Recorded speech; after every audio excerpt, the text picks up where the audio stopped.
Decisions टुडेचा नमस्कार. केंद्रीय पर्यावरण मंत्री भूपेंद्र यादव यांनी निसर्ग सकारात्मक पुनर्वापर या थीमवर भर देत नवी दिल्लीतील शाश्वत परिपत्रकावरील 3ऱ्या आंतरराष्ट्रीय परिषदेला संबोधित केले.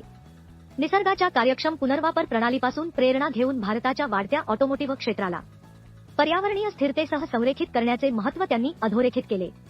मुख्य मुद्द्यांचा समावेश आहे आर्थिक वाढीला चालना देणे, पर्यावरणावरील प्रभाव कमी करणे आणि हरित नोक्या निर्माण करणे, vehicle scrappage policy, end of life vehicle rules 2025 आणि इलेक्ट्रिक वाहनांसाठी प्रोत्साहन यांसारख्या धोरणांचे उद्दिष्ट उत्सर्जन कमी करणे आणि टिकाऊपणाला प्रोत्साहन देणे आहे.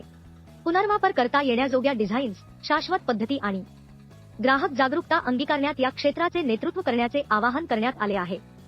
मंत्र्यांनी ऑटोमोटिव्ह उद्योगातील परिपत्रक पद्धती एकत्रित करण्याच्या धोरण पत्राचे अनावरण केले आणि आर्थिक वाढ आणि पर्यावरणाची काळजी या दुहेरी जबाबदारीवर जोर दिला.